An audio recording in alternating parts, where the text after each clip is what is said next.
In this video, we're going to address the question, will AI ever replace pastors? Will AI ever replace pastors? I mean, it already has. Like, there's been churches that have tried it and gone like, oh, hey, we're going to have an AI avatar preach, the sermon this weekend. So really the question isn't so much, will it ever? It's kind of more, should it? That's really what we're wanting to ask and discuss. I mean, I just want to emphatically say no. But to be honest with you, if the American church does not actively engage on the AI front, get involved in how AI systems are built, I think it will. A Harvard Business Review article that came out and said the number one use case for generative AI in 2025 so far is therapy.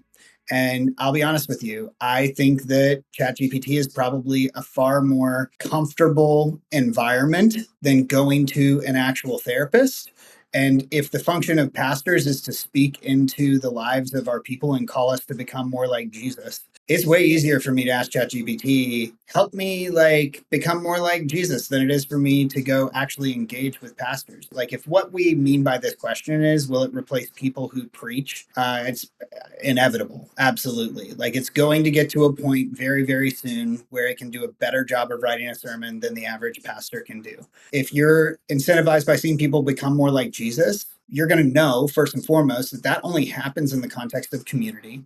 A robot can't be community. It doesn't have the Holy Spirit inside of it. It doesn't have a soul. The church needs to be really focused on creating use cases for AI or systems AI systems that point humans back to humans, right? That point people back to people to engage in relationship and to work out their faith together in community. These technologies can be used to kind of shape and guide your behavior, right? These little nudges to get you to go in a particular direction. That's not just true of AI. It's been very true of, social media and other technologies as well. So here's kind of the pastoral ethical question. I'm really curious we haven't talked about this before, so I'm curious how you're going to answer this is should we be using that kind of technology in the church to nudge and push people towards what we feel like are disciple types of behaviors? Dude, I love that question. I'm going to say yes, and then I'm going to give a caveat. I think that we should. I think we should design systems that help people stay attentive to who they feel God is calling them to be and become.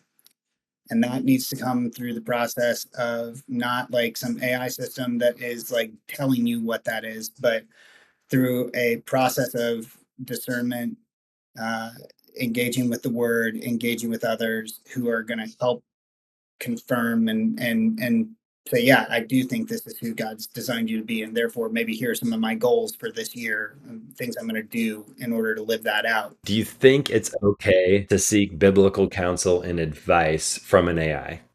What do you think about that? I think that in the same way that I am careful to gather perspective about the way in which I parent, that I think that it is wise to be careful about the way in which I gather perspective about the way in which I seek to become more like Jesus. And so, what I mean by that is that I am very open to engaging in multiple sources of perspective.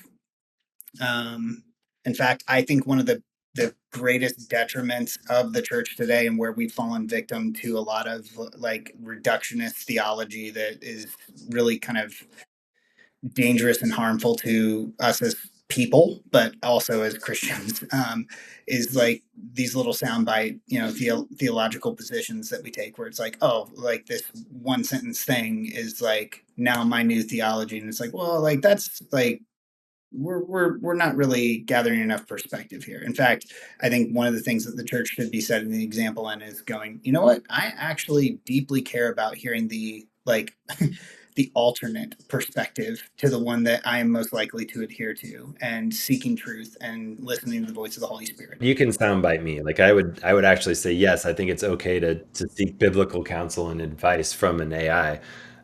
But if that's the only place, what did you say? Two or three times in there, it's oh, you probably ought to be talking to other humans as well, right? Don't just, and that's what we tend to do. We're very individualistic, And so it's like we'll listen to a sermon or we'll read a book, or we'll, dialogue with Chat GPT or AI or whatever. And that's just where it stays. It's like, oh, I got something out of this. Woohoo. But it hasn't really driven me into relationship in any way. Right. Just like I'd tell you, like, don't just listen to your pastor. So, some bite me on that one. I might get in trouble on that one as well. But don't just listen to your pastor. Like, get in community. It's always possible that your pastor, might be saying something that's wrong. Yeah, in the early days of social media, one of the things that I would see frequently posted is like, "My God would never fill in the blank," or "My God always fill in the blank," like posts that fell into kind of those categories or whatever. And the funny thing to me is like, it's like, well, if your God would never do anything different than what you would do, or think any thoughts different than you think, your God is you. Like, and I think that's one of the different, like, the dangerous things about AI is like, if you're only going to this AI, it's going to figure out what you want. Like ChatGPT, if you go there and you give it enough information, it is going to create a feedback loop of like, oh, I know how to keep you on here and keep you coming back to me. And like, that's a really dangerous thing. There needs to be all discipleship happens in the context of relationship. That's the only way it can happen. And so, and I mean specifically relationship with human beings. So yeah. Hey everyone, thanks for watching. If you've made it this far, we really appreciate you engaging with our conversation. Hit the subscribe button. We're going to be doing this more often, talking about the theological implications of AI in ministry, and we hope that you'll join into the conversation.